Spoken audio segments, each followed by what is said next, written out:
Hello everyone. कैसे हैं आप लोग? तो सबने न्यू ईयर मना लिया होगा। और जब सेलिब्रेशन हो ही गया है तो थोड़ी पढ़ाई की बातें कर ली जाए। ऑलरेडी जो हमारी सीरीज चल रही थी 100 डेज विद 100 कंसेप्ट, तो उसमें क्या था कि उसमें हमने एंशियंट हिस्ट्री और इंडियन पॉलिटी को ऑलरेडी कवर कर लिया है। हम बात करने वाले हैं इंडियन ज्योग्राफी की। तो इंडियन ज्योग्राफी को हम कवर करेंगे। इसमें स्टार्टिंग में जो हम हमारी जो अप्रोच रहेगी, स्टार्टिंग में हम इसके फैक्चुअल इंफॉर्मेशन के बारे में जानेंगे कि भैया हमारा जो इंडिया है वो कहाँ से कहाँ तक फैला हुआ है। ठीक है, उसका एरिया कितना है और उसके ईस्टर्न मोस्ट पॉइंट कौन सा है, वेस्टर्न मोस्ट पॉइंट, ये कुछ पॉइंट्स के बारे में हम लोग जानेंगे। और उसके बाद अगर एरिया वाइज अगर देखा जाए तो किस पोजीशन पर है, ये सारी चीज़ों के बारे में हम जानेंगे। उससे पहले अब हम कुछ जान लेते हैं। आगे अगर हम बढ़े तो ये हमारा एक इंडिया का मैप है। आप ये मैप देखिए। इसमें ये हमारा पॉलिटिकल मैप है। इसमें आपको स्टेट्स के नाम वगैरह दिख रहे हैं।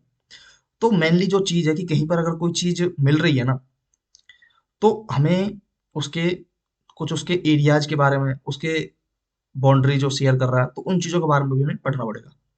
ऐसा नहीं है कि सिर्फ मैं ये याद रख लूँ कि भैया महाराष्ट्र यहाँ पर है और गुजरात से नीचे है और कर्नाटक से थोड़ा ऊपर है, बस हो गया।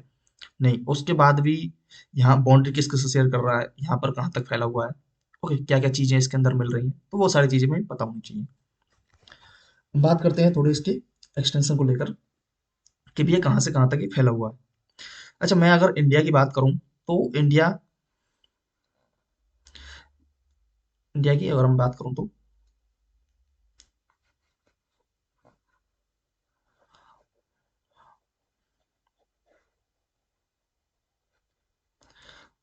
तो अगर हम इसके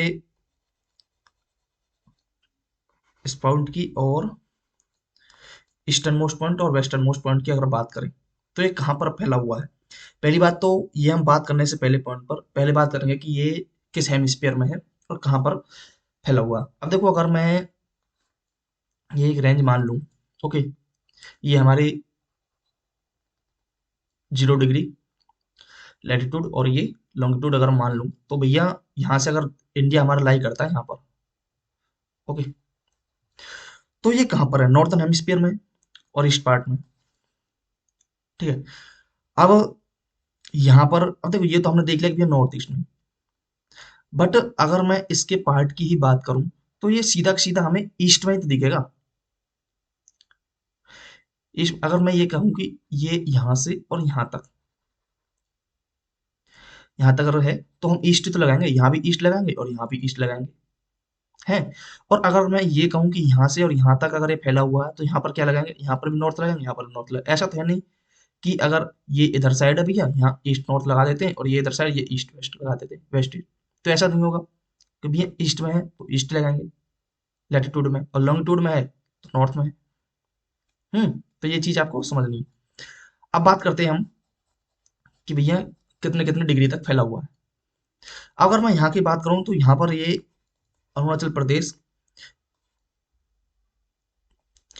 कितने डिग्री, 97 डिग्री 25 मिनट, ये जो यहाँ तक है, इसे मिनट बोलते हैं। तो यहाँ फैला हुआ है। और अगर वेस्टर्न मोस्ट की बात करें तो इसका जो पॉइंट है वो 68 डिग्री 7 मिनट। अब ठीक है, ये हमने देख लिया कि भाई डिग्री के हिसाब से कितने तक है। बट अगर कोई प्लेस की बात करें, भैया ईस्टर्न प्लेस और वेस्टर्न मोस्ट प्लेस, अगर प्लेस की बात करने लगे तो ईस्ट में अरुणाचल प्रदेश का एक जगह है, कौन सी, कीबीतो। और अगर गुजरात की बात करें तो इसमें क्या है, गौरमोटा। तो ये तो हमने एक बात की कि भैया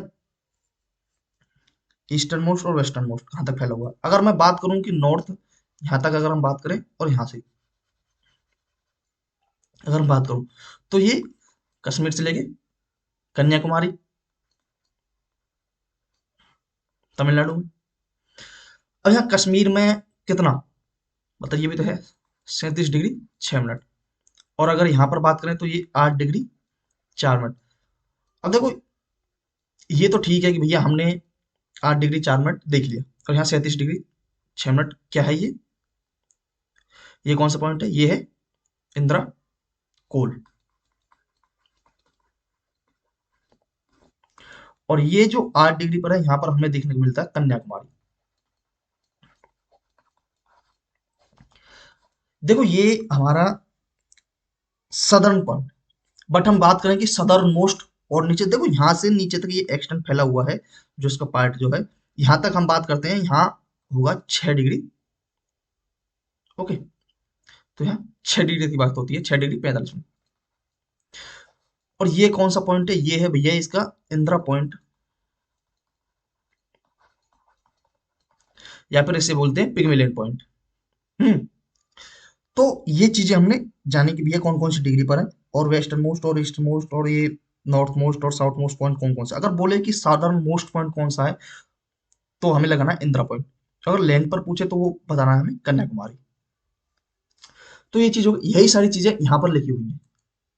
अगर आप यहाँ पर देखोगे तो यही सारी चीजें हैं। देखो इंदिरा कोल, इंदिरा, ये जो है मेनलैंड पर अगर देखा जाए तो 68 डिग्री ईस्ट और इतने इतने तक, यही सारी चीजें southern most point Indira point है, जो 6 डिग्री 45 मिनट पर है।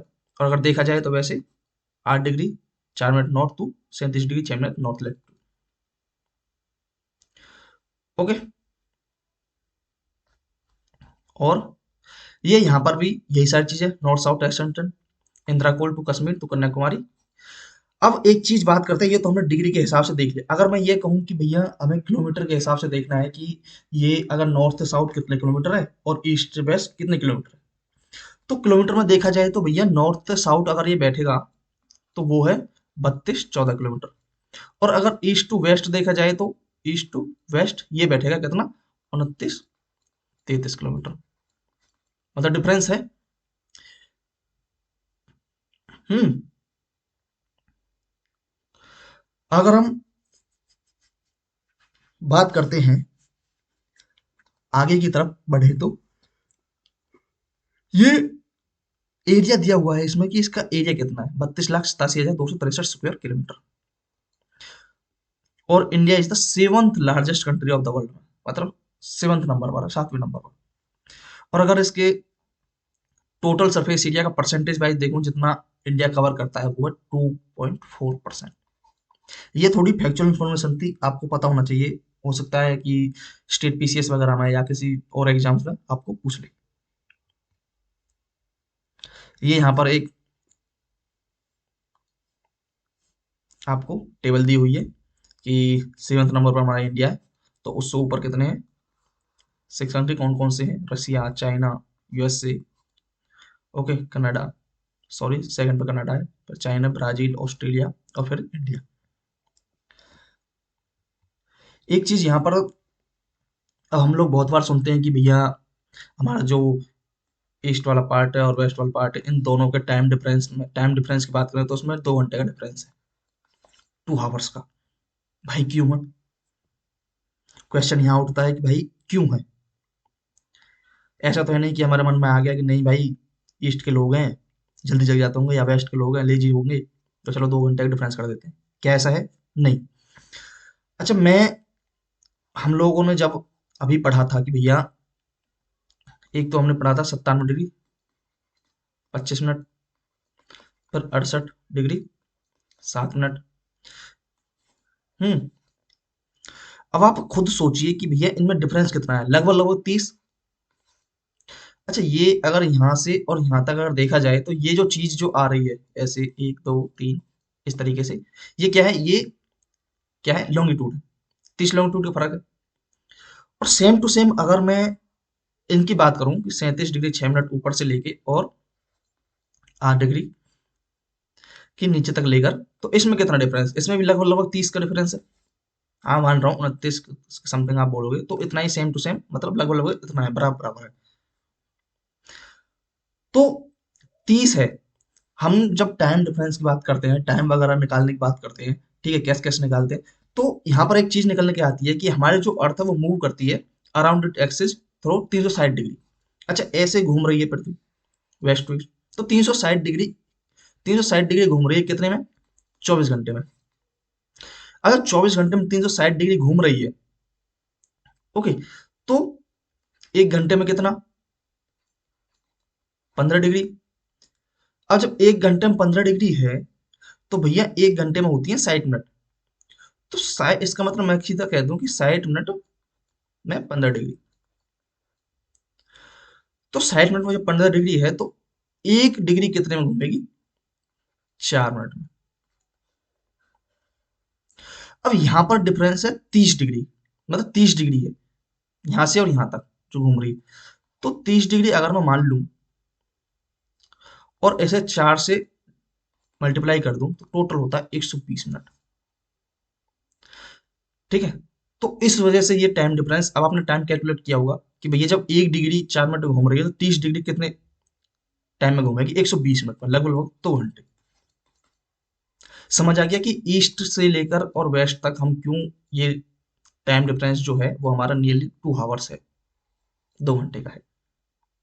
तो इस वजह से ये 2 घंटे का है। मैंने आपको पूरी कैलकुलेशन बता दी क्यों है, किस वजह से है। हम्म। तो आई होप कि आपको समझ में आ गया होगा। उसके बाद आगे बढ़ते हैं, कुछ इसके इंडिया के अपने फ्रंटियर्स के बारे में जान लेते हैं कि भैया लाइक अगर मैं बात करूं तो पूरा लैंड बॉर्डर कितना है, कितनी डिस्ट्रिक्ट से टच है, कितने स्टेट से टच है, और कोस्ट लाइन की लेंथ कितनी है, उसमें मेनलैंड कोस्ट लाइन होगी या फिर कुछ आइलैंड की कोस्ट लाइन होगी, वो कितनी है। तो और हमारे जो पड़ोसी हैं, तो उनसे हमारी जो बॉर्डर है वो शेयर होता है, तो कितना कितना होता है, कितने मतलब किसके साथ कितना है, तो वो सारी चीजें भी हमें पता होनी चाहिए। अगर मैं बात करते हैं लाइक इंडिया की, तो उसके पास है कितना लैंड बॉर्डर। अगर मैं बात करूं लैंड बॉर्डर रनिंग जो है वो है 15,106.7 किलोमीटर। लाइक अगर मैं एक इस तरह से एरिया बना दूं, ये हमारा इंडिया है, तो इतना पूरा पूरा जो बॉर्डर वो इतना है, लैंड बॉर्डर और रनिंग थ्रू 92 डिस्ट्रिक्ट। मतलब अगर बात करें तो यहाँ पर जितने भी स्टेट है, अगर ये टचिंग स्टेट है, ठीक है, तो इनके कितने डिस्ट्रिक्ट्स टच हैं, ओके, बॉर्डर एरिया पर कितने डिस्ट्रिक्ट है, तो वो 92 डिस्ट्रिक्ट और 17 स्टेट है। ये तो हमने एक लैंड पर देख लिया भाई। अगर मैं बात करूं कि भाई कुछ ना कुछ कॉस्ट लाइन तो है, अब यहाँ से अगर आप कॉस्ट लाइन देखोगे, ये सारी की सारी ये कॉस्ट लाइन ही तो है यहाँ तक। तो अगर ये कॉस्ट लाइन की बात करें, तो कॉस्ट लाइन कितने किलोमीटर तक है, तो ये है 7516, मतलब 7516.6 किलोमीटर। ये हमने टोटल बताई है, जिसमें हमारा इंक्लूड है कि मेनलैंड जो ये है, ये जो मेनलैंड है जो हम टचिंग है, साथ में हमारे आइलैंड भी तो हैं। आप लक्षद्वीप देखोगे, अंडमान निकोबार देखोगे, दमनदीप देखोगे, तो ये सब भी तो हैं। तो अगर हमारी मेनलैंड यहाँ से और यहाँ तक की अगर देखा जाए, तो ये है 6100 किलोमीटर, प्लस जो आइलैंड है इनकी जो कॉस्ट लाइन है वो है 1197 किलोमीटर। तो इन दोनों को मिलाकर 7516 है। Okay. Touching 13 states plus union territory, ये हो गया। उसके बाद अगर हम बात करें इंडिया का लार्जेस्ट बॉर्डर किसके साथ शेयर होता है, वो है बांग्लादेश के साथ। अगर हम बात करें कि भैया किस किस स्टेट से हमारी बाउंड्री टच होती है, अफगानिस्तान, पाकिस्तान, नेपाल, भूटान, म्यांमार, चाइना, बांग्लादेश, जिसमें बांग्लादेश के साथ सबसे ज्यादा है 4096 किलोमीटर, और सबसे कम जो है वो अफगानिस्तान के साथ है, कितनी? 106 किलोमीटर।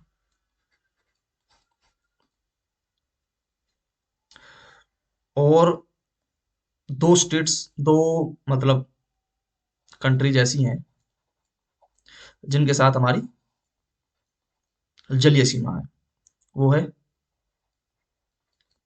श्रीलंका और मालदीव। समझ में आ गया? ये हमारी कुछ फैक्चुअल इंफॉर्मेशन थी, कुछ हमें जानकारी निकालनी थी किसको लेकर, अपने इंडिया को। ये हमारी कुछ चीजें हैं जो हमें पता होनी चाहिए। ये देखो, ये वही टेबल जो मैंने बताई थी कि भैया कौन कौन से जो कंट्रीज हैं जो बॉर्डर शेयर करते हैं, सबसे ज्यादा 4096, बांग्लादेश 106, अफगानिस्तान। उसके बाद बात करते हैं कि भैया हमारे साथ पाकिस्तान भी है इधर टच, चाइना है, क्या कोई ऐसी लाइन है जो मतलब इन दोनों को अलग करती है? ओके, तो भैया कुछ लाइंस वगैरह हैं, जैसे एक है रेड क्लिफ लाइन, एक है मैकमोहन लाइन, एक है डूरंट लाइन। अब इन दो का संबंध तो हमारे इंडिया से है, बस ये डूरंट लाइन का संबंध इंडिया से नहीं है। रेड क्लिफ लाइन जो खींची गई है वो खींची गई है बाउंड्री बिटवीन इंडिया और पाकिस्तान, इंडिया और पाकिस्तान को लेकर। मैकमोहन लाइन इंडिया और श्रीलंका, इंडिया और चाइना को लेकर। और डूरंट लाइन जो है वो पाकिस्तान और अफगानिस्तान के बीच में खींची गई है। ओके, यहाँ तक हमारी कुछ थोड़ी मतलब अपने को ज्योग्राफी थोड़ी समझने की कोशिश करी हम लोगों ने कि कहाँ क्या क्या क्या चीजें हैं। हमारे साथ जो बॉर्डर जो सबसे ज्यादा शेयर है चाइना, और जो हमारे आसपास में है चाइना और पाकिस्तान जो कंट्रीज हैं जिनसे अक्सर हमारे कॉन्फ्लिक्ट भी होते रहते हैं। हाँ, तो उनसे हम कोई लाइन है जिससे हम अलग हो रहे हैं, सेपरेट हो रहे हैं, तो उन लाइन के बारे में बात की। हमारे जो कंट्री अलग अलग जो नाइबरहुड कंट्री हैं, तो उनके साथ हमारा लैंड बॉर्डर एरिया जो है वो कितना शेयर कर हो रहा है, कितने किलोमीटर, उसके बारे में बात की हमने। फिर उसके बारे में हमारी खुद की जो एरिया है जो हमारा, वो कितना है, लाइक हमारे जो लैंड बॉर्डर है वो कितने किलोमीटर तक है, फिर उसके बाद कोस्ट लाइन की कितनी है, वो सारी चीज़ें हमने बात की। हुँ। और उसके बाद फिर हमने टाइम टेबल की बात की कि भई हमारे जो ईस्ट पार्ट है और जो वेस्टर्न पार्ट है, उसके टाइम के बीच में डिफरेंस 2 घंटे का है। और फिर हमने थोड़े अपने पॉइंट्स जो हमारे western most point, eastern most point, ये सारी चीज़ों के बारे में बात की। कितने डिग्री पर हैं, वो सब चीज़ें, जो कि एग्ज़ाम में हो सकता है पूछ ले। अब बात करते हैं, ये तो हो गई हमारी थोड़ी फैक्चुअल इन्फॉर्मेशन। अब बात करते हैं थोड़ी कि भैया जियोलॉजिकल टाइम स्केल पर। अब जियोलॉजिकल टाइम स्केल कर हम बात करें तो जब भी हम पढ़ते हैं तो हमें कुछ चीज़ें बताई जाती हैं कि भैया eon, era, period, epoch, age, like हम बात करते हैं महाकल्प, कल्प, युग, आयु, इन सब चीज़ों के बारे में हम बात करते हैं। अगर मैं बात करूँ तो हम देखो, मैं आपको एक छोटा सा डायग्राम इसमें बनाकर दिखाऊंगा, उससे आप आराम से, बड़े आराम से वो सब चीज़ें आप कर सकते हैं। यहाँ पर बहुत सारी चीज़ें आपको मिलेंगी, ये देखो अगर आप देखोगे तो टाइम टेबल भी है, सारी चीज़ें हैं। तब यहाँ पर आपको देखे लगेगा पता नहीं क्या चीज़ें हैं ये। तो मैं आपको एक छोटा सा हल्का सा डायग्राम बना दूंगा, उसी से सारी चीज़ें आप याद कर ले जाओगे। तो अगर इयोन की बात करें तो इयोन में चार पार्ट, लाइक हेडियन, आर्कियन, प्रोटोजोइक और फेनोजोइक। हमें इन तीनों के बारे में नहीं पढ़ना है भाई, हमें जिसके बारे में पढ़ना है वो है फेनोजोइक, जो रिसेंट में है। अब फेनोजोइक अगर हम बात करूं तो इसका टाइम टेबल की अगर हम बात करें 570 मिलियन ईयर्स एगो से लेकर प्रेजेंट तक। आपको टाइम टेबल में नहीं जाना है, मैं वैसे ही बता रहा हूँ आपको टाइम टेबल। अब भैया हम इसको क्यों पढ़ रहे हैं? क्वेश्चन तो ये भी उठता है कि भाई इनमें से किसी ना किसी को तो हमें पढ़ना चाहिए, हम इन तीनों को छोड़ ही दे रहे हैं और इसको पढ़ रहे हैं। तो भैया इसके पीछे का कारण है कि भैया जो ये ऊपर के तीन है, ये बिलोंग करते हैं प्री कैम्ब्रियन पीरियड से।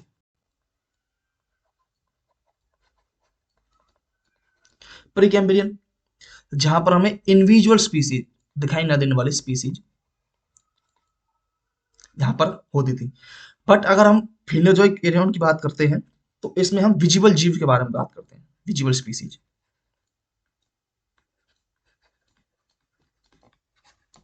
विजिबल स्पीसीज के बारे में। इसका मतलब ही यही है फेनोजोइक का कि विजिबल स्पीसीज, जोइक जीव, फेनेरियो, विजिबल। तो हमें स्टडी किसको लेकर करनी चाहिए? अगर हम स्टडी करें तो क्या इंडिविजुअल जीवों की करनी चाहिए या विजिबल जीवों की करनी चाहिए? तो विजिबल की करनी चाहिए। तो हम फेनोजोइक से स्टार्ट करते हैं। अब मैं आपको एक डायग्राम बनाकर दिखाता हूँ, हम बड़े आराम से उसे कर सकते हैं।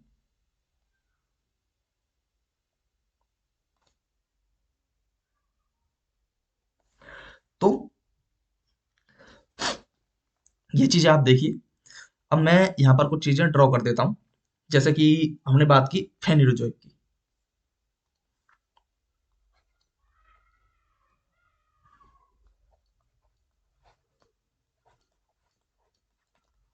फेनोजोइक इयोन की। अब इयोन है, इयोन किस में बदलेंगे, एरा में, और era period, period epoch, epoch age में। ये आपको एक सीक्वेंस याद रखना, हो सकता है पूछ दे, और पूछा हुआ है। ओके, ये पूछा हुआ है पहले भी। तो अगर मैं इयोन से एपोक की बात करूं, इयोन से एरा की बात करूं, सॉरी, तो हम बात करते हैं तीन एरा, जिसमें हम बात करते हैं पैलियोजोइक, मीसोजोइक और सीनोजोइक। पैलियोजोइक, मीसोजोइक और सीनोजोइक। अच्छा, इसमें थोड़ी सी टाइम टेबल आपको याद रखनी पड़ेगी कि भैया 570 से 225 मिलियन ईयर्स एगो, ये ये बात करें तो 250 से 70 मिलियन ईयर्स एगो। और अगर सीनोजोइक की बात करें तो ये 70 से प्रेजेंट, मतलब अभी अगर हम बात करें तो कौन सा एरा चल रहा है, वो सीनोजोइक एरा चल रहा है। अब इसके अंदर, अब मैंने आपको बताया कि जो इयोन है वो एरा में डिवाइडेड हुए। एरा के बाद क्या आया, पीरियड्स। अब पीरियड्स की बात करें तो पेलेजोइक में पीरियड्स की बात करें तो वो है कैम्ब्रियन पीरियड और कार्बोनिफेरस। जिसमें हम कोल के बारे में बात करें, कार्बोनिफेरस कोल, इसमें हम किसको, कैम्ब्रियन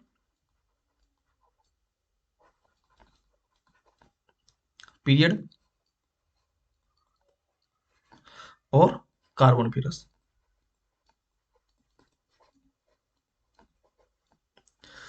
तो किस टाइम पीरियड में कार्बोनिफेरस की बात करें, 345 मिलियन ईयर्स एगो। अब देखो, हम अगर बात करें तो भैया कोल से रिलेटेड है कार्बोनिफेरस। तो कोल क्या तरह का कोल, एंथ्रासाइट, बिटुमिनस, लिग्नाइट, पीट। तो सबसे बेस्ट क्वालिटी का कोल है जो एंथ्रासाइट है, वो इस पीरियड में बना था कार्बोनिफेरस में। अगर बात भी कर रहे थे कि भैया एंथ्रासाइट पीरियड कोल, एंथ्रासाइट जो कोल है वो किस मतलब पीरियड में बना, कार्बोनिफेरस में। हम्म।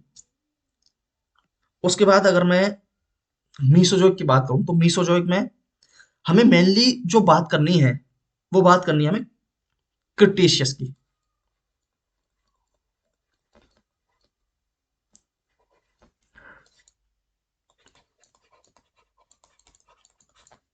क्रिटेशियस की, क्रिटेशियस पीरियड की, 136 मिलियन ईयर्स है वो। क्यों हम इसके बारे में बात कर रहे हैं, क्वेश्चन ये उठता है क्योंकि भाई आप लोगों को पता होगा कि जब इंडिया, इंडिया जो हमारा पार्ट है वो जब, वो गोंडवाना लैंड का पार्ट था। जब ये गोंडवाना लैंड का पार्ट था, तो जब ये मूव हुआ नॉर्थ की तरफ, तो आपको पता है कि एक रीयूनियन हॉटस्पॉट हुआ था, है। तो रीयूनियन हॉटस्पॉट जो हुआ, तो वो किस वक्त की बात है, वो है 136 million years ago, Cretaceous period. क्योंकि इसमें रीयूनियन हॉटस्पॉट हुआ था।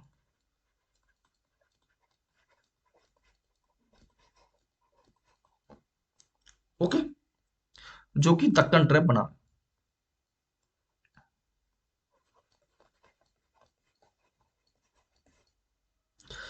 या फिर पेंजिया से रिलेटेड। हम्म। तो हमें इसमें ये चीज याद रखनी है। उसके बाद बात करते हैं हम सीनोजोइक। अब सीनोजोइक में, अब पीरियड की बात करें तो भैया पीरियड है टर्सरी पीरियड। ओके, हम इसमें दो पीरियड की बात करते हैं, एक पीरियड टर्सरी और एक है क्वाटरनरी।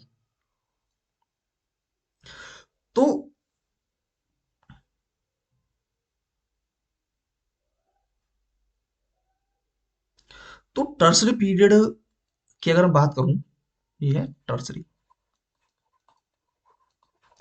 और ये कौन सा, ये है क्वाटरनरी। टर्सरी जो है वो है 70 से 1.8 मिलियन ईयर्स अगो, और ये 1.8 से प्रेजेंट तक। मतलब अभी अगर पीरियड, देखो, अगर ये कहे कि इयोन कौन सा है, फेनिरजोइक, ये पूछे कि भैया इयोन के बाद एरा कौन सा है, सीनोजोइक, और अगर ये पूछे कि पीरियड कौन सा चल रहा है, तो वो है क्वाटरनरी पीरियड जो प्रेजेंट में चल रहा है। तो भैया अब डिफरेंस क्या है इसमें क्वाटरनरी और टर्सरी में। तो टर्सरी जब पीरियड की बात करते हैं तो टर्सरी में बना था हमारा हिमालय,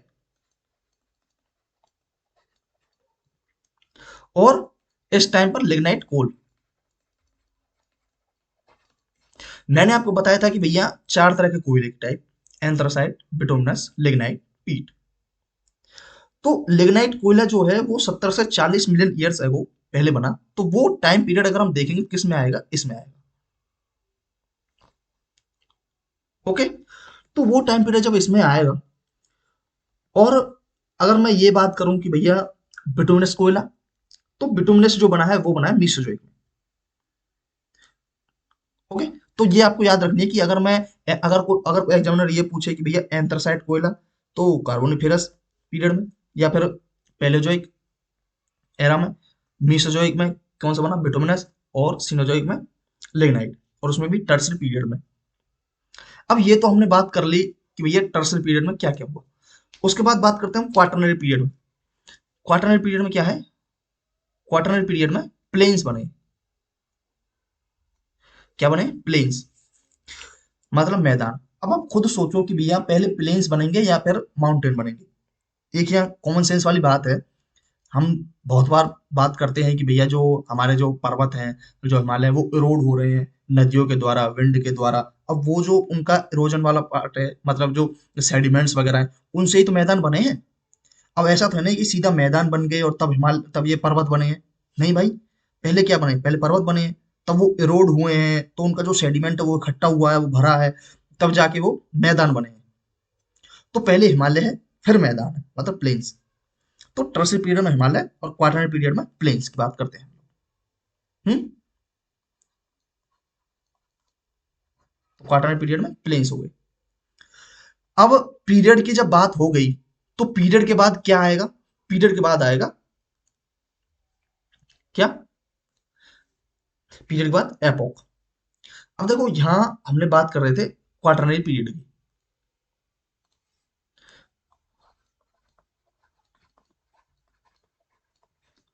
क्वार्टरनरी पीरियड, अब क्वार्टरनरी पीरियड चेंज हुआ दो एपोक में। एक है प्लेस्टोसीन और एक होलोसीन। तो होलोसीन एपोक और प्लेस्टोसीन एपोक। अब होलोसीन जो प्लेस्टोसीन एपोक है वो 1.8 से 10,000, और ये 10,000 से प्रेजेंट। तो अगर आप बात करें कि भैया अभी कौन सा एपोक चल रहा है, तो वो है होलोसीन एपोक। अब इसमें भी एज की बात करें, अब ये डिवाइड है किसमें, एज में। प्लेस्टोसीन एपोक जो है इसमें क्या है, ये है स्टोन एज, स्टोन एज या प्लेन एज, और ये मेघालन एज।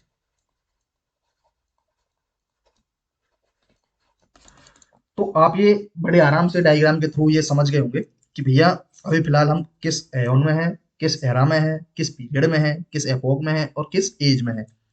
एक आपको सीक्वेंस पता चल गया होगा कि पहले इयोन है या एरा है, या क्या होगा, या पीरियड होगा या एपोक होगा। तो वो आपको एक सीक्वेंस पता चल गया होगा, इयोन, एरा, पीरियड, एपोक और एज। एक रिवीजन मारते हैं, किस इयोन में, Phanerozoic eon, Cenozoic era, Quaternary period, और होलोसीन एपोक, और मेगालियन एज। ठीक है, तो आपको ये याद हो चुका होगा। उसके बाद हम बात करते हैं, ये देखो यहाँ पर ये सारे के सारे वही सारी चीजें हैं जो मैंने आपको बड़ी इजी तरीके से बता दिया। उसके बाद एक साइंटिस्ट थे होलैंड, तो उन्होंने क्या किया कि उन्होंने रिक्लासिफाई किया। जैसे ये चार्ट है जो हमने बनाया था, जो हमने चार्ट बनाया था। हम्म, तो होलैंड ने क्या किया कि उन्होंने रिक्लासिफाई किया था रॉक्स को, जो ये चट्टाने हैं उनको, into a new geological time scale, नए टाइम स्केल के हिसाब से। वो तो एक हो गया जो हमने पढ़ा था भैया, इयोन एरा पीरियड। और इन्होंने जो डिवाइड किया है, इन्होंने अलग तरीके से डिवाइड किया है। कैसे कैसे, जैसे आर्कियन रॉक सिस्टम, पुराना rock system, Dravidian rock system, और आर्यन रॉक सिस्टम। अब इसमें भी अगर हम बात करें, तो ये हमारा जो जो आर्कियन है और ये जो पुराना है, ये तो रिलेटेड है प्री कैम्ब्रियन से। हम्म, और बाकी जो ये जो दोनों चीजें हैं द्रविडियन और आर्यन, ये हैं इस टाइम पीरियड से, लाइक फेनर्जोइक से अगर बात करें। क्योंकि इसके टाइम पीरियड की बात कर सकते हैं हम लोग। तो इसमें अब हमें जो मेन चीज पढ़नी है वो बात करनी है। अगर हम आर्कियन रॉक सिस्टम के बारे में बात करें, अगर मैं आर्कियन रॉक सिस्टम के बारे में बात करूं, तो इसमें दो चीजें, इसमें आर्कियन नीस और शिष्ट चट्टान, और दूसरी धारवाड़। और अगर मैं पुराना में बात करूं, पुराना में वही दो टाइप, पुराना में कुड़प्पा और विंध्यन। अब देखो इसमें सबसे बड़ा डिफरेंस क्या है कि हमारे जो आर्कियन नीस और शिष्ट चट्टानें हैं, ये हैं हमारी, ये एसिडिक लावा से बनी है। आपने लावा के टाइप्स पढ़े होंगे, एसिडिक लावा और बेसिक लावा। जिसमें सिलिकेट्स ज्यादा होते हैं वो एसिडिक है। ओके। तो अब ये क्या है, ये नीस और शिष्ट वाली जो है वो ओल्डेस्ट रॉक है, लाइक बेसमेंट कॉम्प्लेक्स। जो हमारा जो पेनिसुलर इंडिया है वो क्या है, वो इसी से बना है, इन्हीं चट्टानों से बना है, नीस और शिष्ट से। धारवाड़ वाली चट्टान जो है वो क्या है, इनके बारे में थोड़ा थोड़ा आपको पता होना चाहिए। इन्हें धारवाड़ क्यों बोल रहे हैं, क्योंकि कर्नाटक एरिया में सबसे पहले इन्हें खोजा गया था। मेन चीज है कि ये, अगर हम बात करूं कि भैया ये क्या है, ये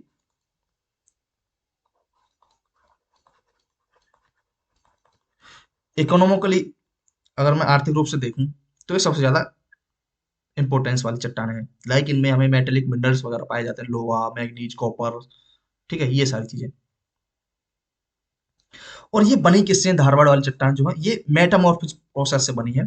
ठीक है, जो सेडिमेंट्स वगैरह हैं जो फॉर्म हुए थे आउट ऑफ आर्कियन आर्कियन नीस, जो आर्कियन रॉक्स हैं, उनके मेटामॉर्फिज्म से बनी है। उसके बाद बात करते हैं हम कुड़प्पा की और विंध्यन की। कुड़प्पा में क्या है, अब देखो ये मैंने धारवाड़ की बात की, धारवाड़ में है धात्विक, लाइक कि भैया मेटल मिनरल्स। इसमें बात करते हैं, इसमें क्या है, इसमें इसमें जो कुड़प्पा में वो सीमेंट ग्रेडेड लाइमस्टोन्स हो गए, या फिर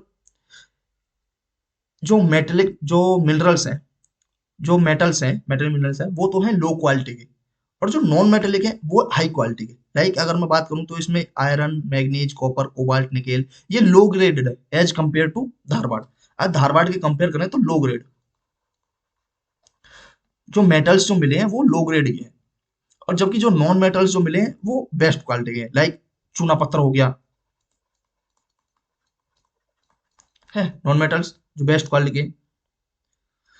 उसके बाद विंध्यन की बात करें तो विंध्यन में नॉन मेटल्स जो मिले हैं, नॉन मेटल्स वो लो क्वालिटी के,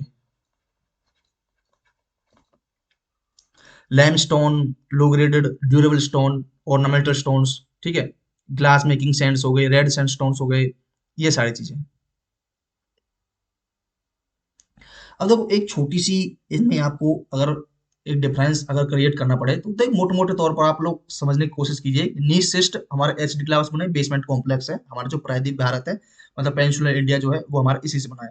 धारवाड़, धारवाड़ में क्या है, इकोनॉमिकली के रूप से हमारे लिए बहुत ही इंपॉर्टेंट है। लाइक इसमें हमें मेटेलिक मिनरल्स वगैरह मिले हैं। कुड़प्पा की बात करें तो कुड़प्पा में क्या है, उसमें जो मिनरल्स, वो मेटेलिक मिनरल्स तो मिले हैं, बट वो as compare to Dharwar low quality के हैं। ओके। और जो नॉन मेटल्स जो मिले वो बेस्ट क्वालिटी के हैं। और विंध्यन की बात करें तो विंध्यन में जो नॉन मेटल्स ही मिले हैं और वो लो क्वालिटी के हैं। Ornamental stone, durable stone, lime stone है, रेड में red, glass making stones, sand, glass making sand, ठीक है। तो ये सारी चीजें हैं। और वही सारी चीजें जो मैंने आपको यहाँ समझाई हैं, यही सारी चीजें आपको इसमें नीचे, ये देखो यही सब चीजें आपको देखने को मिलेंगी। ये टाइप्स जो रॉक सिस्टम इन इंडिया जो आप देखोगे, वही सब चीजें हैं जो मैंने बताई, आर्कियन, धारवाड़, कुड़प्पा, विंध्यन, देख लो वही सारी चीजें हैं। द्रविडियन में देखोगे तो कार्बन फेरस रॉक्स है, आर्यन में गोंडवाना, ज्यूरेसिक, दक्कन ट्रैप वगैरह जो चीजें हैं, टर्सरी पीरियड दक्कन ट्रैप और यूनियन हॉटस्पॉट से जो बना है, मतलब लावा वगैरह, आग्नेय चट्टानें, टर्सरी सिस्टम, हिमालय जो वगैरह बना है, मैंने आपको बहुत सारी चीज पहले ही बताई। ओके। गोंडवाना सिस्टम, इंडिया कोल, 250 मिलियन ईयर्स। अगर मैं ये पूछूं कि 250 मिलियन ईयर्स पहले बना है, तो ये किस में आएगा? मीसोजोइक में। ओके, ये एक आप उस हिसाब से देख सकते हैं। अगर मैप के हिसाब से देखो, यहाँ पर कुछ कलर्स वगैरह दिए हुए हैं और उसके साइड में दिया हुआ है कि कौन कौन से चट्टान है। देखो येलो कलर वाले देखे जाए तो ये जो एरिया है, ये वाला, ये क्या है? ये सेडिमेंट्री है। आप खुद ही देखो कि भैया ये हमारा यूपी, राजस्थान, पंजाब, हरियाणा, ठीक है, बिहार, ये वेस्ट बंगाल, असम वाला एरिया है। यहाँ पर क्या है? नदियां बह रही हैं, और नदियां बह रही हैं तो भाई अपने साथ जो पर्वतों से जो उनका सेडिमेंट्स है उन्हें रोड करके उन्हें लेकर आ रही हैं। तो भैया क्या सेडिमेंट्स है उनकी, तो सेडिमेंट्री है। टर्सरी वाले में देख लो, ये ऑरेंज कलर का, तो ये भी सेडिमेंट्री है। इग्निशियस वाले कहाँ है? ग्रीन कलर में, ये देखो यहाँ पर लावा, इग्निशियस रॉक। मेटामॉर्फिक रॉक, ये देखो यहाँ पर मेटामॉर्फिक है, मतलब ऐसे ऐसे घर्षण वगैरह जो हुआ उससे ये बनी है। उससे इनका टेम्परेचर और हाई हीट और हाई प्रेशर की वजह से इनका जो रूप है वो चेंज हो गया है। यहाँ देखो, इस तरीके से आप देख सकते हो। फिर ये कॉफी कलर में जो दिखाई हुई है वे मेटामॉर्फिक है, ये भी है। ये क्या है? ये प्री कैम्ब्रियन एरिया है। ओके, तो आप यहाँ पर देख सकते हो। उसके बाद आपको जो भी चीजें नीचे, अगर मैं स्लाइड्स दिखाऊं, तो वही सारी चीजें जो मैं आपको बता चुका हूँ। जैसे देखो आर्यन नीस और सिस्ट के बारे में देखा, mostly crystalline, basement complex, volcanic in origin. तो मैंने जो चीजें हैं, जो मेन मेन पॉइंट्स हैं, वो हाईलाइट कर रखे हैं। यही अगर आप आगे देखोगे मेटामॉर्फ धारवाड़ में देख लो, जो मैंने आपको बताया कि मेटामॉर्फिस ऑफ सेडिमेंट से बने, इकोनॉमिकली द मोस्ट इंपोर्टेंट है। और उसके बाद कोडप्पा में यही सारी चीजें हैं। विंध्यन, द्रविडियन में अगर बात करें तो जो मैंने बात की थी, द्रविडियन हिमालय और गंगा प्लेन वगैरह जो हुए, अबंडेंट फॉसिल फ्यूल्स सबसे ज्यादा जो मिले हैं, फॉसिल फ्यूल्स इसमें मिले हैं द्रविडियन वाले में। ओके, उसके बाद कार्बोनिफेरस रॉक, क्योंकि ज्यादातर जो माउंट एवरेस्ट है वो composed of upper Carboniferous limestone से बना हुआ है। कोल फॉर्मेशन जो है स्टार्टेड इन कार्बोनिफेरस, मतलब कोल का बनना, कोयले का बनना, वो स्टार्ट हुआ था कार्बोनिफेरस एज में। मैंने आपको बताया था कार्बोनिफेरस एज किससे रिलेटेड है? पैलेजोइक एरा से। और उसमें मैंने बताया था कि एंथ्रासाइट, बिटुमिनस, लिग्नाइट, पीट, सबसे जो बेस्ट क्वालिटी का जो कोला है वो कार्बोनिफेरस एज में एंथ्रासाइट बना था। हमारे यहाँ मोस्ट ऑफ द कोल जो फाउंड इंडिया में पाया जाता है वो क्या है? वो नॉट इन कार्बोनिफेरस, उस टाइम पीरियड बड़ा ही नहीं था, इसलिए हम बाहर से इंपोर्ट भी करते हैं, मंगाते हैं कोयला। ओके, हमारे यहाँ लो क्वालिटी का कोल है, ठीक है। तो वही सारी चीजें यहाँ पर हमने देखी हैं। भाई दक्कन ट्रैप आप देख सकते हो, टर्सरी में हिमालय देखा हमने। ओके, टर्सरी सिस्टम है हिमालय के बारे में। दक्कन ट्रैप में आप देख लो बेसाल्टिक लावा, ठीक है। और जो ब्लैक सॉइल मिट्टी है, क्योंकि जो आग्नेय चट्टान वगैरह है, क्योंकि यहाँ पर रीयूनियन हॉटस्पॉट हुआ था, तो उस वजह से लावा की वजह से यहाँ पर इकट्ठा हो गया ये। उसके बाद जब हमने ये सारी चीजें देख ली, तो हम बात करते हैं मेजर फिजिकल डिवीजन क्या है इंडिया का। मतलब अगर हम इंडिया को कुछ अपने सहूलियत के हिसाब से, जाके हमें पढ़ने में भी आसानी हो, तो इस हिसाब से हम किस पार्ट्स में डिवाइड कर सकते हैं, इंडिया में क्या क्या चीजें हमें देखने को मिलती है। अगर मैं सबसे ऊपर से और नीचे तक अगर मैं एक चीज देखूं, तो मुझे सबसे ऊपर देखने को मिलते हैं हिमालय पर्वत। उसके बाद आता है भैया मैदानी इलाका, उपजाऊ मिट्टी है वहां पर, ठीक है, यूपी, हरियाणा, पंजाब, ये सब चीजें हमें देखने को मिलती हैं। तो प्लेन एरिया हो गया। उसके बाद अगर हम बात करें, उसके बाद नीचे से बिल्कुल साइड में वो क्या है? पेनिनसुलर प्लेट्यू, प्रायद्वीप पठार, ठोस एकदम। उसके बाद अगर मैं साइड में देखूं तो कोस्टल प्लेन्स भी हमें दिखते हैं, क्योंकि नदियां जरूर नहीं है कि सिर्फ यहाँ ही पर्वतों से निकल रही हैं, पर्वत यहाँ भी है, यहाँ से भी निकल रही हैं। बहुत सी नदियां ऐसे इधर गिर रही है, कुछ इधर गिर रही हैं, ज्यादातर नदियां हमारी इधर गिर रही हैं। तो इस वजह से क्या है कि जो उनके सेडिमेंट्स हैं तो यहाँ पर इनके इकट्ठे हो गए, जिससे वहां पर कोस्टल प्लेन्स, तटीय मैदान बन गए हैं। वो सारी चीजें तटीय मैदान हमें देखने को मिलते हैं। उसके बाद हमारे कुछ आइलैंड है, जो इंडियन आइलैंड्स जो हमें देखने को मिलते हैं, उनके बारे में भी पढ़ना है।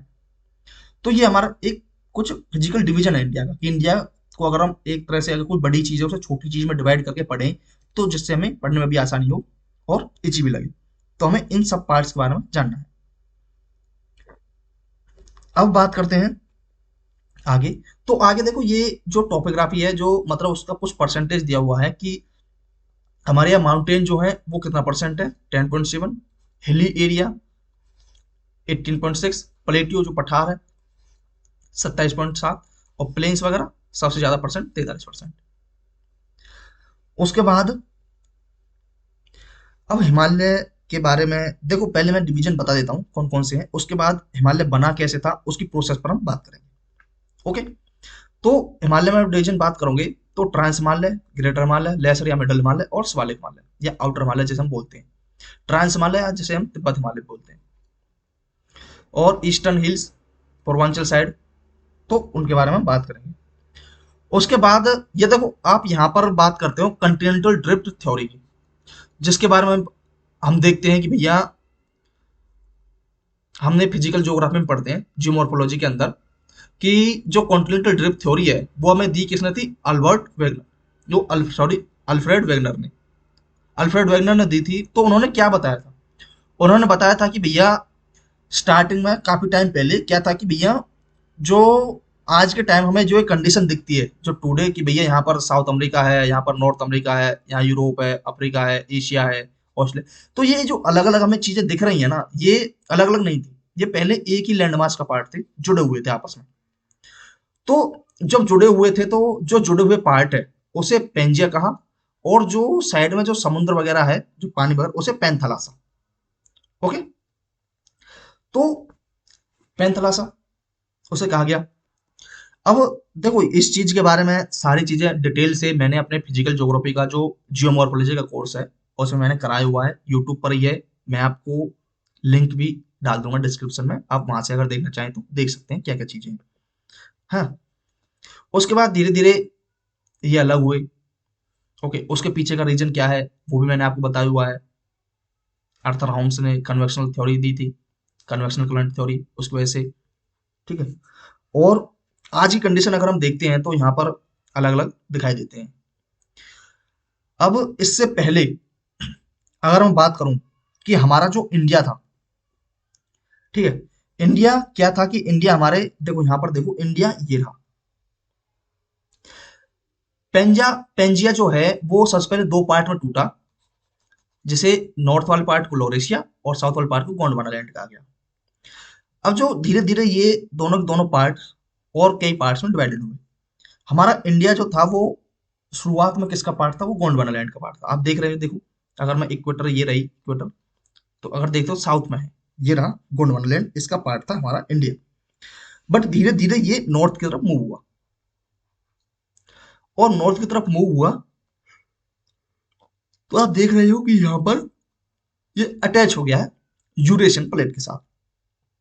हम यूरेशियन प्लेट क्यों कह रहे हैं, क्योंकि यूरोप और एशिया दोनों एक साथ, इस वजह से हम उसे यूरेशियन प्लेट बोल रहे हैं। मैं आपको एक और अच्छा डायग्राम दिखाऊंगा जहां पर आप और अच्छे से समझ सकते हैं, क्योंकि पहले मैं अपनी बात पूरी कर लेता हूँ कि यहाँ से हमने आगे बढ़े, यहाँ हमारा। अब एक चीज आप देखो कि इंडिया का कौन सा पार्ट जो था वो इस वक्त अवेलेबल था, तो ये हमारा साउथ वाला पार्ट है ना। अगर हम इस तरीके से देखें तो साउथ वाला पार्ट जो है हमारा, देखो आप खुद देख लो तो इस तरह से इसका एक डायग्राम बना हुआ है जी।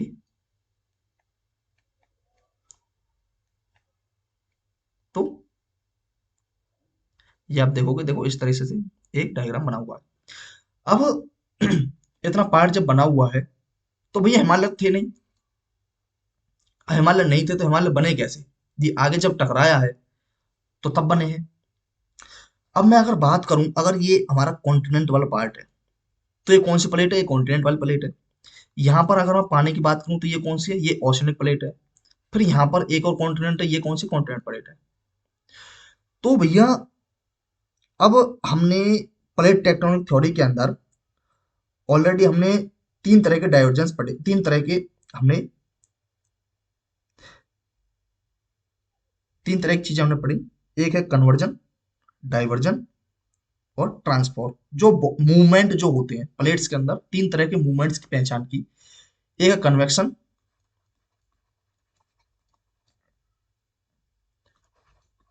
डाइवर्जन, ये एक है, सॉरी ये कन्वर्जन है, ये कन्वर्जन, डाइवर्जन और ट्रांसफॉर्म। तो ट्रांसफर को तो यहाँ लेना देना है नहीं कुछ। हमें बात करनी है कन्वर्जेंस की, क्योंकि यहाँ पर क्या हुआ है कि दोनों प्लेटें आपस में मिली हैं। तो कन्वर्जन का मतलब क्या है कि प्लेटें एक दूसरे से इस तरह से आपस में जुड़ रही हैं।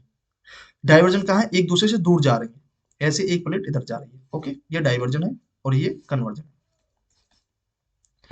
अब यहाँ पर क्या हुआ है, अब देखो ये जो प्लेट है, ये जो इंडियन प्लेट है हमारी, ये क्या कर रही है, ये ऊपर की तरफ जा रही है ऐसे। ओके, तो ये क्या कर रही है, ये ऊपर की तरफ ऐसे जा रही है, और प्लेट्स भी तो मूव कर रही हैं। पहली बात तो ये है। अब ये जो प्लेट है, ये पुश किसको करेगी, ये जो ओशियनिक प्लेट है इसको पुश करेगी। अब पुश जब इसको करेगी, तो दो प्लेट्स, यहाँ पर कॉन्टिनेंट है और यहाँ पर कॉन्टिनेंट, यहाँ पर ओशन है, तो इन दोनों के अंदर क्या होगा, कन्वर्जन होगा। हम्म। और जब कन्वर्जन होगा, तो भैया जो ओशनिक प्लेट, जो ये हमारी कॉन्टिनेंट वाली प्लेट है, मैं आपको आगे डायग्राम में दिखाता हूँ। आप यहाँ पर देखिए, ये हमारा इंडिया है, ये ऐसे मूव कर रहा है हमारे जो, अब देखो उस वक्त क्या था कि भैया समुद्र था 33 सी, 33 सी, दो प्लेट्स के बीच। और जब दो प्लेट्स के बीच जब 33 सी था, आप एक और डायग्राम देखिए यहाँ से, ये आप देख सकते हैं। मैं अगर बात करूं कि ये है एशियन प्लेट, ये यूरेशियन प्लेट है हमारी। ओके, और ये है हमारी इंडियन प्लेट जो मूव कर रही है, ये बीच में हमारा समुद्र है। तो टोटल अगर हम प्लेट्स की बात करें, टोटल यहाँ पर तीन प्लेट हो गई, एक प्लेट कॉन्टिनेंट की, दूसरी ओशियन की, तीसरी फिर कॉन्टिनेंट की। अब ये जो प्लेट है इंडियन प्लेट, ये किसको पुश कर रही है, ओशनिक प्लेट को। और ओशनिक प्लेट किसके जाकर टच हो रही है, किसमें कन्वर्जन हो रही है, वो इस कॉन्टिनेंट प्लेट पर, यूरेशियन वाली पर। अब आप खुद सोचिए भैया कि यहाँ पर यूरेशियन वाली प्लेट पर यहाँ पर कुछ नदी वगैरह भी होंगी, जैसे कुछ सेडिमेंट्स वगैरह समुद्र के अंदर यहाँ पर गया भी होगा इस सी के अंदर। तो भैया जब मूव होगा, आप एक कागज को लेंगे ना, एक आप पेपर लीजिए, पेपर को ऐसे फोल्ड करेंगे ना, आप ऐसे फोल्ड, तो पेपर बीच में से ऐसे उठ जाएगा, इस तरीके से, इस तरह का डायग्राम बन जाएगा उसमें। तो सेम सिचुएशन यहाँ पर भी हुई है। कैसे, कि भैया जब ये प्लेट ऐसे नीचे की तरफ जा रही थी, तो नीचे जो ये यहाँ पर जो कंटेंट, जो यहाँ पर अगर ऐसे ऐसे दोनों मूव कर रही थी, तो भैया यहाँ पर जो हमारे सेडिमेंट्स थे वो ऊपर अपलिफ्ट हुए, क्योंकि उन पर प्रेशर पड़ा। तो एक बार कन्वर्जन तो यहाँ हो गया। तो जो पहला कन्वर्जन हुआ उससे बना 33, जो इससे बना कौन सा, ट्रांस हिमालय, ट्रांस हिमालय बना। अब देखो ये कन्वर्जन तो हो गया, क्योंकि आज के टाइम में हमें कोई समुद्र नहीं दिखता, हमें कोई सी नहीं दिखता वहां उन दोनों के बीच में, प्लेट्स के बीच में, क्योंकि सी तो खत्म हो गया, गायब हो गया।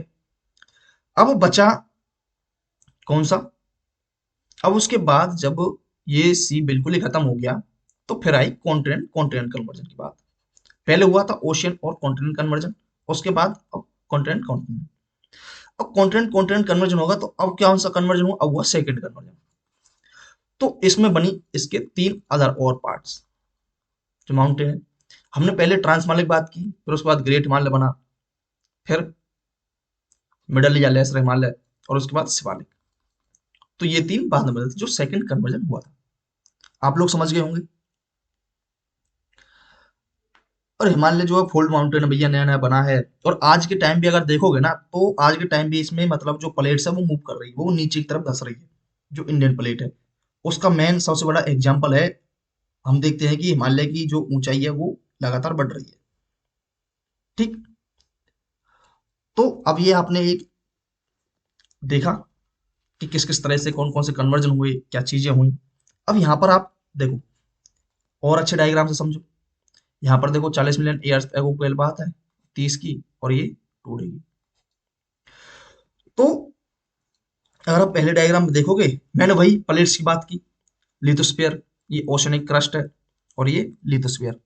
दो प्लेट्स मतलब कॉन्टिनेंट की हो गई, और एक प्लेट ओशियन की। देखो ये इंडियन प्लेट, ये मूव इधर कर रही है, ये इधर कर रही है, ऐसे। तो ये कन्वर्जन हुआ, फर्स्ट ये रहा, और सेकंड इन दोनों के बीच हुआ सेकंड। यहाँ देख लो, ये सेडिमेंट्स थे, ये ऊपर अपलिफ्ट हुए, ट्रांस हिमालय, और ये जो है दोबारा जो इंडिया है, ये देखो बिल्कुल टच हो गया इससे, और ये बीच में हिमालय है, और इसके जो ये देखो डबल कन्वर्जेंस है। और जो पार्ट है इसके like great, lesser, Himachal Himalaya या फिर ये शिवालिक हिमालय ये बनी है। तो डायग्राम के थ्रू आप लोगों को समझ में आ गया होगा जो मैंने आपको बताया। उसके बाद उसके बाद क्या चीजें हैं? अब देखो यही है प्लेट टेक्टोनिक ओरिजिन, हमने देखा कि क्या क्या चीजें थी क्या क्या चीज नहीं थी, कन्वर्जन डाइवर्जन के बारे में हमने बात की। अब इसमें कुछ फॉल्ट्स वगैरह हैं, लाइक किस तरह के फॉल्ट्स? कि भैया जो हमारे जो क्या है कि हिमालय है उसमें कुछ फॉल्ट्स है जो एक दूसरे के हिमालय को, लाइक अगर मैं ग्रेट हिमालय की बात करूं या फिर शिवालिक हिमालय की बात करूं, तो वो एक दूसरे को अलग करते हैं, विवेक दिखाते हैं। और वो इनका वीक पॉइंट भी है, जहां पर मतलब इनकी वजह से थ्रस्ट की वजह से बहुत बार क्या होता है कि भूकंप वगैरह हमें देखने को मिलते हैं, लैंडस्लाइड्स वगैरह देखने को मिलती हैं। ओके, क्योंकि अभी जो लाइक यहाँ पर उत्तराखंड में जो ये बाढ़ वगैरह आती रहती है या फिर भूकंप वगैरह हमें ज्यादा देखने को मिलते हैं, वो इसी का रीजन है। तो इसमें अगर मैं एक डायग्राम बनाऊं कि भैया ये मैं मान लेता हूँ ये रहा एक सीधा का सीधा भैया हिमालय। अगर बात करूं कि ये जो है ये है शिवालिक। ओके, शिवालिक। उसके बाद ये है कौन सा? लेसर। उसके बाद इसे मैं मान लेता हूं कौन सा? ग्रेट। और उसके बाद ये रहा ट्रांस हिमालय। तो अगर मैं ऐसे जा रहा हूं तो मुझे शिवालिक मिलेगा। तो यहां पर क्या है मेरी? यहां पर आएगी मेरी main frontal thrust. Frontal thrust. भाई फ्रंटल थ्रस्ट क्यों बोल रहे हैं इसे? क्योंकि अगर हम सामने से देखेंगे ना तो ये फ्रंट है हमारा, कि हम भाई अब हिमालय के अंदर, मतलब हिमालय वाले एरिया में आ चुके हैं, यहाँ पर प्रवेश कर रहे हैं। लाइक हमारा जो सबसे पहला पार्ट है वो है शिवालिक वाला, कि भैया हम फ्रंट पर पहुंच गए हिमालय के। ओके। उसके बाद ये जो है ये ये क्या है? ये है बाउंड्री, बाउंड्री थ्रस्ट। किस किस के बीच है मेन बाउंड्री थ्रस्ट? ये शिवालिक है और ये कौन सा है? ये लेसर हिमालय है। तो लेसर और शिवालिक के बीच मेन बाउंड्री थ्रस्ट। लेसर और ग्रेट के बीच ये जो है ये कौन सी है? ये है central thrust, main central thrust. आप इस डायग्राम से आराम से समझ सकते हैं मेन सेंट्रल थ्रस्ट। अब ग्रेट और ट्रांस ये कौन सी है? ये है साउथ तिब्बत डिटैचमेंट सिस्टम है। और इसके बाद जो है ये है भैया सचर जोन, मतलब एक तरह से ये फिक्स है, क्योंकि आप देखते हो कि तिब्बत का पठार एकदम फिक्स है, पठार वगैरह। तो यहाँ पर ये फिक्स है। तो ये कुछ हमने थ्रस्ट के बारे में बात की थी, सेम यही चीजें यहाँ पर भी बताई हुई हैं आप लोगों को। अगर आप देखोगे तो ये देखो ग्रेटर हिमालय और lesser Himalaya are separated by main central thrust. Okay. और उसके बाद यहाँ देखो लेसर हिमालय और या फिर शिवालिक हिमालय जो है separate by main boundary thrust. यही सारी चीजें इसमें भी बताई हुई हैं। मैं आपको एक और डायग्राम दिखाता हूँ। ये देखो ये तो टू डे कंडीशन जो मैंने आपको बताई कि यहाँ माउंट एवरेस्ट है, यहाँ हिमालय है, ये इंडिया है, ये इंडियन ओशियन है और ये तिब्बतन प्लेटियो है। सेम जो चीजें हमने पहले बात की थी कि भैया कौन सी प्लेट है कौन सी नहीं है।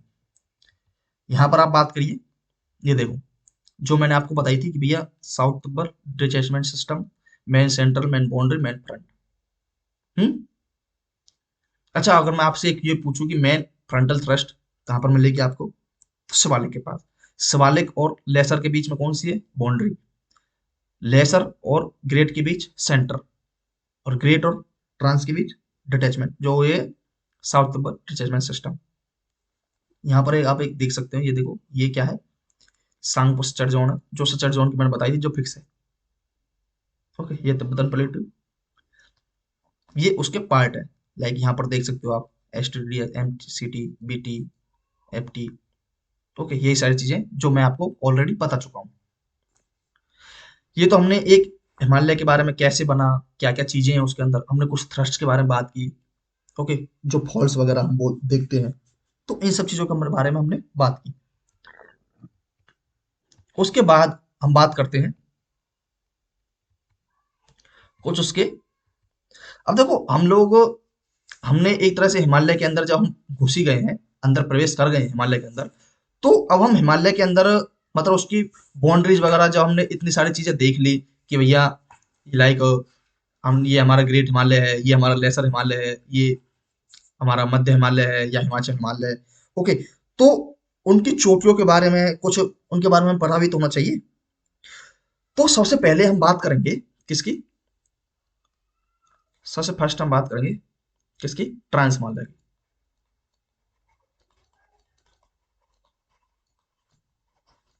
ट्रांस हिमालय की। ओके, तो ट्रांस हिमालय की अगर हम बात करें तो उसमें क्या है, उसमें अगर आप बात करेंगे तो यहाँ पर एक चोटी है। पहले तो हम बात करते हैं कि भैया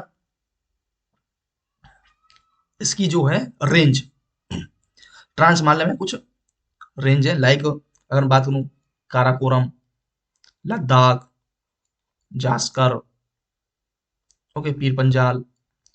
तो आप सीधा एक तरह से ट्रांस हिमालय के जो है याद रख सकते हैं रेंज को, वो याद रख सकते हैं कलेजा पार, लाइक कलेजा, मतलब काराकोरम, लद्दाख और जास्कर, और सीधा पार।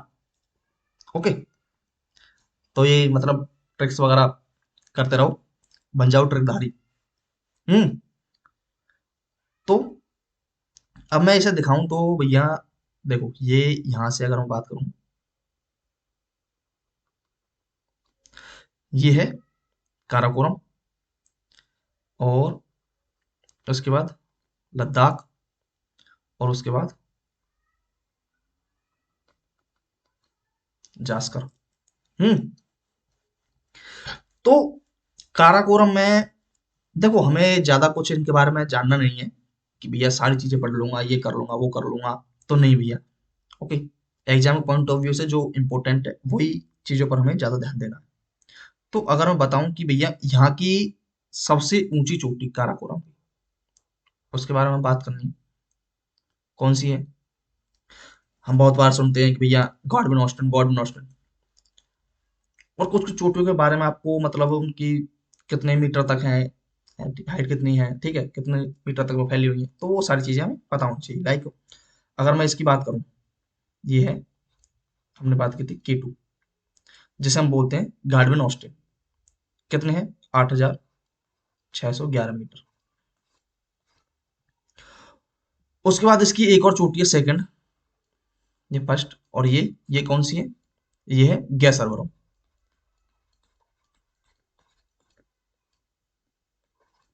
गैसरवरम जैसे हम K4 भी बोलते हैं। ओके, फिर हमने लद्दाख के बारे में बात की और जास्कर के बारे में। एक रेंज हमें यहाँ देखने को मिलती है, ये जो रेंज है ये कौन सी है, कैलाश है। हम्म। और अगर ये कहने लगे कि भैया काराकोरम वाले जो हमारा है, ये जो काराकोरम है, इसका जो वेस्टर्न मोस्ट पर्वत, माउंटेन, वो कौन सा, वेस्टर्न मोस्ट, वेस्टर्न मोस्ट, वो कौन सा, वो है राकापोसी। कहाँ, लद्दाख में।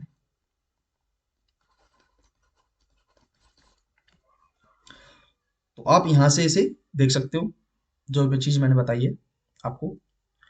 हमने ट्रांस हिमालय के बारे में एक छोटी सी जानकारी ली, थोड़ी सी, कि क्या क्या चीजें हैं उसमें। कुछ रेंज के बारे में बात की हमने, बात की काराकोरम की, लद्दाख की, जास्कर की।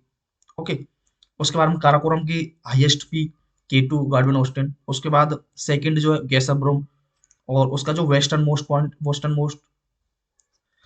मोस्ट जो है पर्वत जो है, माउंटेन जो है, वो राकापोसी, कहाँ पर है, लद्दाख में।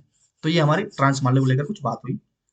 आप आराम से एटलस आपके पास होगा, तो आप एटलस में भी आप आराम से देख सकते हो क्या क्या चीजें हैं, क्या क्या नहीं है, कहाँ कहाँ पर है, तो वो आप यहाँ से देख सकते हो बड़े आराम से। उसके बाद अगर मैं बात करूं वृद्ध हिमालय की, अच्छा मैं इसे रब कर रहा हूँ, ओके, तो आप यहाँ से साथ के साथ अगर आप कोई मैप होगा तो मैप में भी आप आराम से डिनोट कर सकते हो। ओके,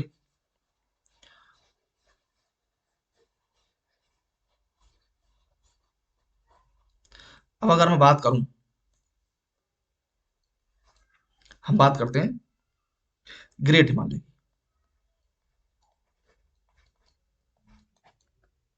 ओके, तो ग्रेट हिमालय की हमें बात करनी है, तो इसमें हम स्टार्ट करेंगे नंगा पर्वत से लेकर, जो कि यहाँ पर है। कहाँ पर? लद्दाख में। कौन सा है? ये है नंगा पर्वत। नंगा पर्वत ये मैं समझ रहे हैं ना भैया, नंगा हुआ है। ओके,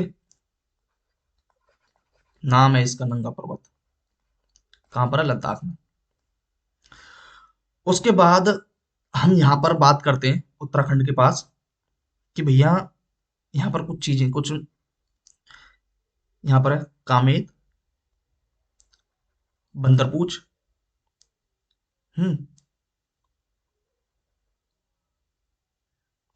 बद्रीनाथ, केदारनाथ, त्रिशूल, और ये नंदा देवी। तो अब आप खुद सोचो कि भैया क्या क्या चीजें हैं। यहाँ पर मैंने आपको बताया था कि कामेत, ये मैंने आपको बताया था कि बंदरपूछ, ये बद्रीनाथ, ये केदारनाथ। जैसे जैसे मैं बना रहा हूँ आप आराम से ऐसे बना सकते हो, या फिर रिवीजन के बेस पर आप आराम से देख सकते हो। हम्म, और ये त्रिशूल, और यहाँ पर ये है नंदा देवी। नंदा देवी की हाइट आप याद रख सकते हो 78-17 मीटर। तो ये कुछ माउंटेन्स थे जिसमें हमने आपको, ये एक रेंज जो है ना, ये मैं आपको एक ईस्ट से वेस्ट बता रहा हूँ। ओके, कि आपको पहले क्या आएगा, कामेत, बंदरपूछ, फिर बद्रीनाथ, फिर केदारनाथ, फिर त्रिशूल, ये नंदा देवी। तो आपको इस तरीके से भी याद करके चलनी है ये चीजें। ठीक है। उसके बाद हम प्रवेश करते हैं किसमें? नेपाल के अंदर। तो नेपाल में मैं एक फॉर्मूला याद रख लो, डैम जैम। क्या है ये डैम जैम? डैम जैम भैया ये है धौलागिरी,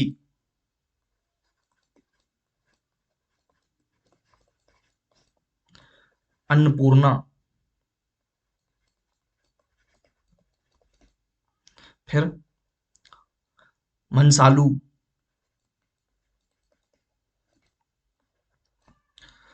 उसके बाद गौरी शंकर, नेक्स्ट एवरेस्ट,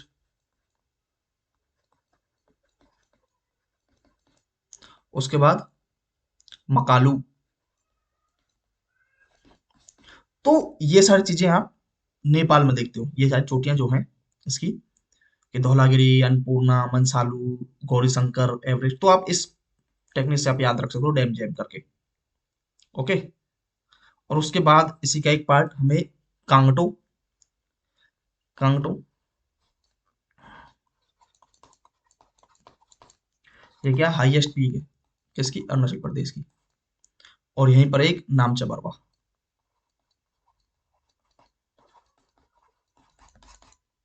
ठीक है। तो ये हो गया ग्रेट हिमालय कुछ चोटियां जो हमें याद रखनी है। अब देखो ये सीरीज में आप याद रख सकते हो बड़े आराम से। आप हो सकता है कि कोई मैप वगैरह लेके उसमें भी आप नोट कर सकते हो कि यहाँ पे ये है, यहाँ पे ये है, उस तरीके से। और टेक्निक आपको मिल ही रही है, डैम जैम, नंगा पर्वत।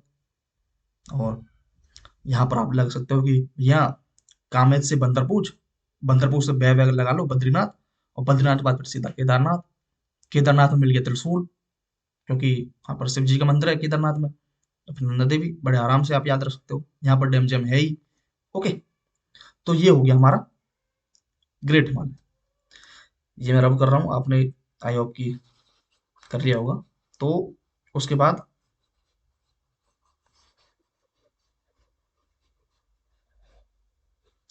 उसके बाद हम बात करेंगे किसकी? लेसर हिमालय की।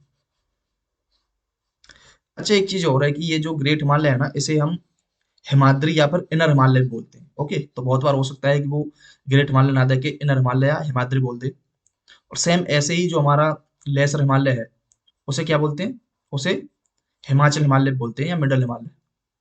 ओके।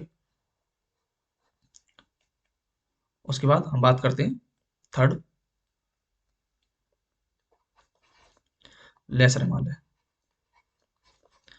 यहाँ पर हिमाद्री, या सॉरी हिमाचल हिमालय बोलते हैं। तो इसमें हमें रेंज वगैरह दी हुई है।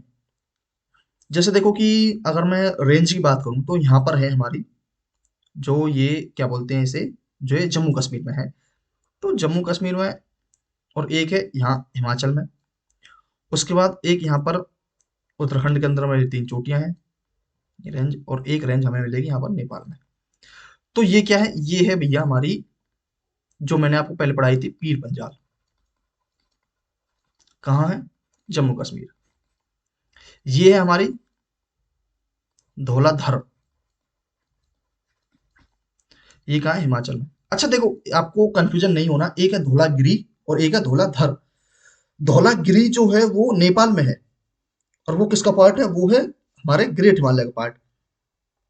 और ये धौलाधर जो है, मतलब इंडिया वाले एक एक इस तरीके से याद रखते हैं, इंडिया वाले धर देते हैं किसी को, भाई जो बात है कोई मिल जाए धर दो। तो इस तरीके से आप याद रख सकते हो, ये मिडिल हिमालय का पार्ट है। ओके, और ये हिमाचल में है। उसके बाद ये क्या है? ये है नागटब्बा, ये मसूरी, भाई लबासना, लाइक यूपीएससी वालों का, आईएएस का, मतलब जो हमारे एस्पिरेंट्स हैं उनकी ड्रीम प्लेस मसूरी। फिर है कुमायूं, इसे तो आप भूल ही नहीं सकते, मसूरी को। ओके। और ये है महाभारत, महाभारत रेंज। तो इतनी सारी चीजें इसमें हैं। ओके। और देखो, शिवालिक हिमालय में आपको कोई पढ़ना वाली बात है नहीं उसमें, क्योंकि वो नीचे नीचे बिल्कुल है, बिल्कुल पार्ट में, तो उसमें कोई ऐसी खास पढ़ने वाली चीजें है नहीं। तो मेन हमें जो 3 चीजें पढ़नी है वो यही है। ओके। तो यहाँ ये लेसर हिमालय, ये हमारा फिनिश होता है। तो हमने एक तो हमारे नॉर्थ के बारे में, कौन कौन सी चोटियां हैं उसमें, कौन कौन से रेंज है, ये हमने पढ़ लिया। अगर मैं ये कहूँ कि अगर हमें नॉर्थ ईस्ट के बारे में जानना है, ये तो हमने नॉर्थ नॉर्थ के बारे में पढ़ लिया, हिमालय के जो पार्ट है नॉर्थ वाले, तो उनके बारे में हमने जान लिया है। अगर हम अगर बात करें कि भैया ये सारी चीजें जब नॉर्थ में है तो नॉर्थ ईस्ट में भी तो होंगी, क्योंकि एक्सटेंशन तो वहां तक भी है, तो बिल्कुल होंगी। तो जब हमने हिमालय और उनकी चोटियों को पढ़ने का ठाने लिया है, तो फिर हम इसे भी कंप्लीट कर ही देते हैं ईस्ट के अंदर। तो ईस्ट में अगर हम देखेंगे तो यहाँ पर है ये क्या, तो यहाँ पर क्या है, ये है अरुणाचल। तो अरुणाचल में हमें पढ़नी है डीएम एएम, लाइक डाफला, मिरी, आबोर, मिस्मी। ओके, ये 4 पहाड़ी है यहाँ पर। तो ये हमारी क्या है, डीएम एएम, ये हमारी पहाड़ियां हैं कुछ। अच्छा, एक चीज यहाँ पर और निकल कर आती है कि भैया, कि हमारा जो ये नॉर्थ ईस्ट का पार्ट है, ओके, ये क्या है कि ये इंडियन प्लेट और बर्मा प्लेट के टकराने से बना है, पूर्वोत्तर हिमालय जो है। क्योंकि जब इंडियन प्लेट यूरेशियन प्लेट से टकराई थी, तो जो इंडियन प्लेट है उसका जो कोने वाला पार्ट है, लाइक ऐसे जो इस तरीके से जो पार्ट, जो एक कोने वाला पार्ट है, वो क्या हुआ था, वो टूट कर अलग हो गया और बर्मा प्लेट से मिला, और वलित पर्वत का निर्माण हुआ। भाई यहाँ पर जो पर्वत वगैरह है, जैसे कि इसको बोलते हैं हम डोरसेट मैकेनिज्म। आप कभी भी देखना कि जब हम डोर वगैरह बंद करते हैं, उसके जो खांचे हैं इस तरीके से, वो ऐसी सिस्टम है, जैसे हम बंद करेंगे ना, तो वो इस तरह से खुल जाते हैं बाहर की तरफ। ठीक है। तो उस तरह का सीन यहाँ पर हुआ है। और ये जो गैप जो हुआ है, ये जो है, ये यहाँ पर ऐसे जो लग करता है, ये मालदा, मालदा भ्रंश बोलते हैं इसे। ओके। तो मैंने असम के बारे में ये सॉरी इसके अरुणाचल प्रदेश के बारे में बात की कि अरुणाचल प्रदेश में कौन कौन से जो हमें रेंज है जो देखने को मिलती है। उसके बाद अगर मैं यहाँ पर किसकी, अच्छा मैं आपको एक डायग्राम दिखा देता हूँ उनके बारे में।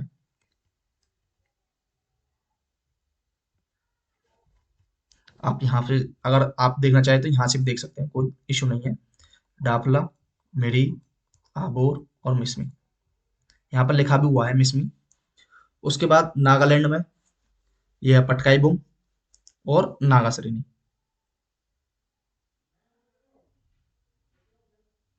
ओके, पटकाई बुम और नागासरिनी। उसके बाद मणिपुर में ईसो, लाइमटोल या फिर टेम्पो, जैसे ईसो को टेम्पो बोलते हैं। और त्रिपुरा में लिसाई हिल्स या sorry sorry sorry sorry sorry mistake होगी। तो जो मणिपुर है, मणिपुर में है ईसो या फिर लाइमटोल या फिर ईसो को क्या बोलते हैं, ईसो को टेम्पो बोलते हैं।